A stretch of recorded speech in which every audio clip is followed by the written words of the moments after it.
Covering a Crisis with Wolf Blitzer, Dr. Sanjay Gupta's Coronavirus podcast for May 26. CNN's Chief Medical Correspondent Drive.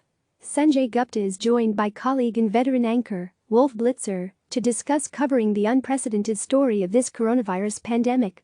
You can listen on your favorite podcast app or read the transcript below. CNN anchor Wolf Blitzer, archival clip, our medical correspondent, Dr. Sanjay Gupta, is at a hospital east of Baghdad. Sanjay, tell us what's going on where you are. Dr. Sanjay Gupta, archival clip, we're inside an operating room. This is an unusual operating room, Gupta, that's from 2003, when I was embedded with a group of medics during the Iraq War, and still relatively new to CNN. The anchor introducing me is probably a familiar voice to many of you. It's my friend and colleague, Wolf Blitzer. Blitzer, archival clip, how are you holding up, Sanjay? I know it's been difficult. Gupta, archival clip, yeah, these convoy rides, Wolf, that you've heard so much about.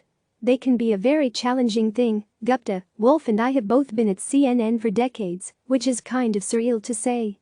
We've been at the front lines of some of history's most life-changing moments, 9/11s, Hurricane Katrina, the Ebola crisis. But this pandemic has had no precedent in our lifetime. As host of CNN's The Situation Room, Wolf says this has been one of the most intense experiences of his career. He joins me today to talk about the challenges of covering tragedies, the politicization of facts, and how he keeps going during this never-ending news cycle. I'm Dr. Sanjay Gupta, CNN's Chief Medical Correspondent. And this is Coronavirus, Fact versus Fiction. Gupta, hey, Wolf, how you doing? Blitzer, hi, Sanjay. I've got my Clorox disinfecting wipes with me, so I cleaned off this microphone, this little table here, and you would be very proud. Gupta, Wolf, thank you, I've been really looking forward to this. Let me start off by asking you, how long have we known each other? Blitzer, well, I've been at CNN for 30 years, and I think you've been with CNN for about 20 years. Is that right, Sanjay? Gupta, yeah. 2001, August, I started. So 19 years. Coming up on 20 years. Blitzer, that's amazing. I remember, of course, the first major story you and I covered was in February, March of 2003, just before the war with Iraq. And we were both in Kuwait. You and me, we were covering, and I was anchoring my show from Kuwait City from a hotel balcony. And all of a sudden the war started, and the first Scuds came in. And a few of them landed about a mile or so behind where I was reporting from.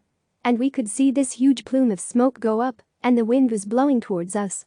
And I said, well, look, let's wait and see where that smoke goes. And the next thing I knew is Dr. Sanjay Gupta, our chief medical correspondent, was in a vehicle, and you were heading to that high-end mall where the Scuds landed, and you were wearing your gas mask, and you were getting ready to report the news, right? Gupta, yeah, that's exactly right. I wanted to go over there and see. At the time, it made total sense. Yes. I will go exactly where that big plume of smoke is, where that missile just landed in the middle of a war, where there's concerns about bioweapons. It made perfect sense, right? In retrospect, I'm thinking, what am I doing? Let me ask you, Wolf, about this particular time now, covering this pandemic. You've covered so many stories again, these wars, Oklahoma City, 9/11s, Hurricane Katrina, other outbreaks. How has this been different than those? Blitzer, well, this has been, at least from my personal perspective, the most deadly. You know, as we speak, more than 90,000 Americans have died, and hundreds of thousands have had to suffer through coronavirus, and so many more around the world. And these are people. These are wonderful people. These are mothers and fathers, sons and daughters, brothers and sisters. They're younger, they're middle-aged, they're older. They're wonderful people. Many of them were looking for the prime of their lives, spending time with their families, enjoying life. The economy was good, and all of a sudden, it's a disaster. We've got millions and millions of people who are unemployed applying for unemployment benefits. Many of them can't even apply.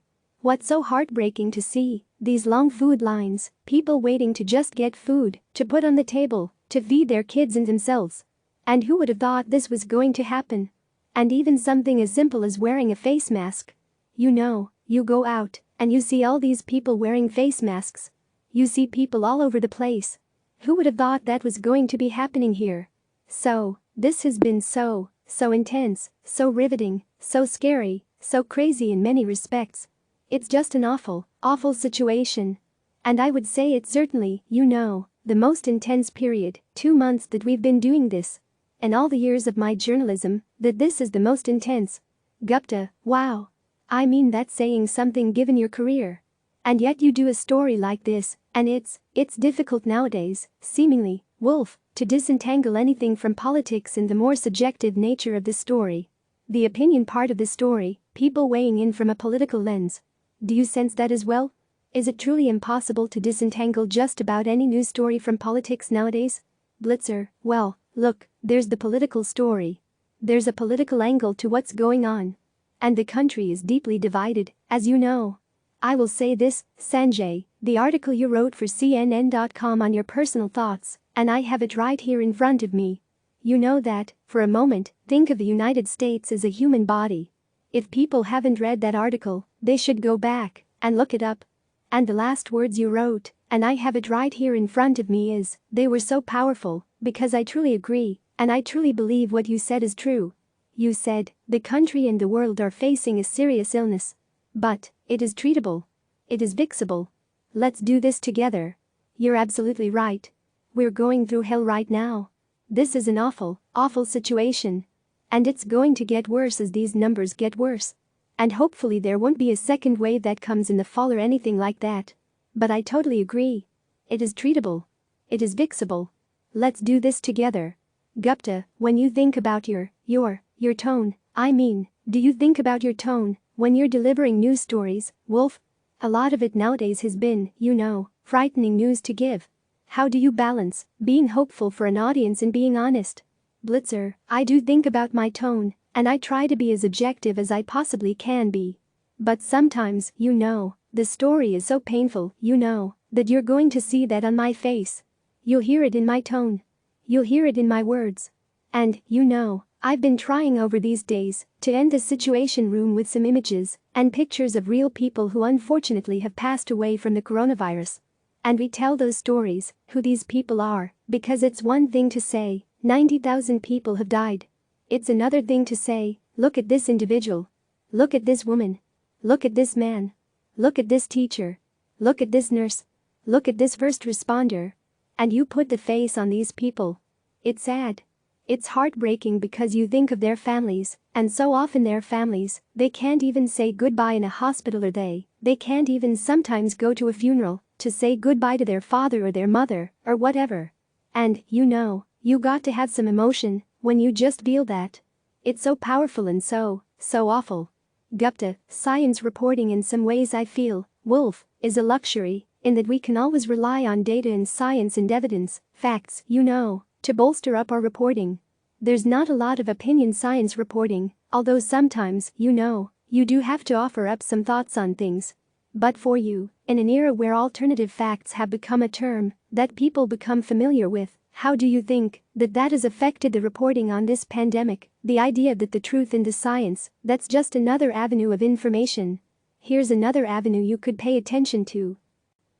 Blitzer, the most important thing we can do, and you're part of our fact-checking team, Sanjay, is when we hear government people, including the president, make statements, do a news conference, and say all sorts of things. I want to come out and say, well, let's check what we just heard, and we'll have John King, we'll have Daniel Dale, our chief fact-checker. We'll have Gloria Borger and Dana Bash. But we'll have doctors, in addition to you, who will come on and say, well, what he said just now is not true. What he said is true. And I think that's a real service that CNN does provide, that we're not just listening and reporting, but we're also fact-checking and making sure that the viewers get an honest understanding of what's going on, not just some propaganda from time to time. Gupta, I think it's so important. Everything gets sort of polarized and sometimes gets minimized inappropriately. So, I really do appreciate the sort of work that you do, Wolf. How about you? I mean, even aside from the pandemic, Wolf, I think you're known to be the Iron Man at CNN and in the media business in general. I mean, you work hard, weekend shows, weekday shows. What was the work-life balance like for you? Blitzer, well, right now, I love working, and I've been working during this current pandemic 7 days a week. I woke up this morning. I got a little routine. I got on a treadmill for an hour, and I watched the news on television as I'm getting a good little sweat. But I'm excited, because I know that, when the Situation Room gets on the air at 5 o'clock, I'm going to be ready to report the news as fairly and as responsibly, as accurately as I possibly can. And the viewers will be grateful, and I'll be grateful. But it's not as if I took a day off, or a weekend off, I could go to a restaurant. Can't do that. It's not as if I could go watch my Washington Nationals play a baseball game. I can't do that. It's not as if I can, go see my family down in Miami, because I'm not going to get on a plane right now, and I'm not going to be able to do that. And whenever I used to complain to my dad about how hard I was working, he would always say, "Listen, son, there are harder ways to make a living than what you do. So, just go ahead and enjoy your job." That's my attitude. Gupta, it's my attitude too. Despite the long days and frantic research, I've always tried to follow Wolf's lead. And I want to thank Wolf again, not only for his hard work, but also for being a constant source of inspiration for me and everyone else at the network. If you have questions, please record them as a voice memo and email them to asksanjay@cnn.com. We might include them in our next podcast. We'll be back tomorrow. Thanks for listening. If you have questions, please record them as a voice memo and email them to asksanjay@cnn.com. We might even include them in our next podcast. You can also head to cnn.com coronavirus and sign up for our daily newsletter, which features the latest updates on this fast-moving story from CNN journalists around the globe. For a full listing of episodes of Coronavirus, Fact versus Fiction, visit the podcast's page here. Click subscribe to receive the latest news.